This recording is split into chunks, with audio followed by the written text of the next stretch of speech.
पुढच्या काळामध्ये सांगलीच्या या क्षेत्रामध्ये आमची जी मुलं सातत्याने पुण्यामध्ये आयटी इंडस्ट्रीमध्ये जातात, आम्हाला आयटी इंडस्ट्री सांगलीमध्ये कशी आणता येईल याचाही प्रयत्न हा येत्या काळामध्ये आपल्याला करायचा आहे। आणि खऱ्या अर्थानं इतके वर्ष कोल्हापूरला आपण जागा घेऊन ठेवली, पण तिथे विमानतळाचा थांग पत्ता नाही।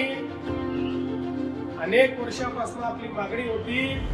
मध्यंतरीच्या काळामध्ये दादा आले, आपले सगळे आमदार आले, सगळ्यांनी सांगितलं तुम्ही सगळीकडे एअरपोर्ट करताय, आमच्या सांगलीला काय घोडं मारलं, आमच्या सांगलीला काय एअरपोर्ट होत नाही। तात्काळ आदेश दिले आणि आपल्या कोल्हापूरला एअरपोर्ट तयार करण्याकरता प्री फिजिबिलिटी स्टडी करता आपण कन्सल्टंट हा त्या ठिकाणी मांडलेला आहे आणि लवकरच त्या कन्सल्टंट कडनं रिपोर्ट घेऊन मला विश्वास आहे काही कमी पडलं तर थोडी बहुत जागा आम्हाला मिळवून द्या। एखाद्या जागा थोडी कमी करू शकते बाबा, त्यामुळे थोडी जागा आम्हाला या ठिकाणी मिळावी आणि आपण एक चांगलं एअरपोर्ट देखील सांगलीला कसं तयार करता येईल हा आपला प्रयत्न असेल।